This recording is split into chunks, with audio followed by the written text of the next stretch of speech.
لا الہ الا اللہ تم کامیاب ہو جاؤ۔ اور پھر ہمارے آقا و مولا جناب محمد مصطفیٰ صلی اللہ علیہ وآلہ وسلم کو رحمت للعالمین بنا کر دنیا میں بھیجا، وہ پورے عالمین میں سب سے افضل ہے، کیونکہ اللہ تبارک و تعالیٰ نے نہ صرف ان کو ذکر اپنا بنا کے بھیجا بلکہ یہ فرما دیا کہ وَرَفَعْنَا لَكَ ذِكْرَكَ، کہ محبوب پچھلے انبیاء تو آتے رہے وہ میرا ذکر کرتے رہے، لیکن میں کہہ رہا ہوں کہ تیرے ذکر کو تیری خاطر ہم نے بلند کر دیا۔ معلوم یہ ہوا کہ بلندیاں جتنی بھی ملتی ہیں یہ اللہ تبارک و تعالیٰ کے ذکر سے ملتی ہیں۔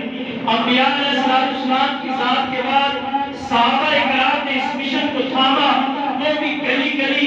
کوچے کوچے گئے اور ایک ہی تبلیغ لوگوں کو دی کہ لوگوں